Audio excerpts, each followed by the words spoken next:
Hello, আমি আবার একটা get ready with me video নিয়ে চলে এসেছি।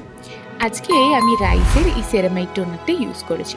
তোমাদের যাদের প্রচণ্ড ড্রাই স্কিন তারা কিন্তু এই টোনারটা একবার ইউজ করে দেখতে পারো। এটা দ্য ফেস শপে, লিঙ্ক লাগলে অবশ্যই কমেন্ট করে দিও।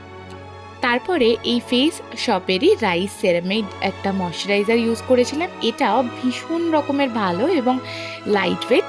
আমি এটা বেশ কয়েকদিন ধরে ইউজ করছি এবং ভীষণ ভালো রেজাল্ট, কারণ আমার স্কিন ভীষণ রকমের ড্রাই হয়ে যায়। তাছাড়াও বায়োডার্মার একটা ময়শ্চারাইজার আছে, সেটাও তোমরা ইউজ করতে পারো। তো যাই হোক, তারপর আমি একটু কাজল অ্যাপ্লাই করে নিয়েছিলাম। অনেক দিন বাদে এরকম টেনে কাজল পরলাম। তো তারপরে খেয়ে নিতে গেছিলাম, কারণ না খেয়ে লিপস্টিক পরলে সেটা তো উঠে যাবে। তারপর মাস্কারা অ্যাপ্লাই করছিলাম। এই মাস্কারাটা আমার সব ভাল লাগে, শুধু একটা জিনিসই ভালো লাগে না, সেটা হচ্ছে একদমই উঠতে চায় না। তারপরে একটা ছোট্ট টিপ পরলাম, আর এই লিপস্টিকটা। এই যে নিজের প্রতি আমার সেলফ অবসেশনটা। যাই হোক, তো আজকের ভিডিওটা এতটাই, দেখা হচ্ছে নেক্সট ভিডিও।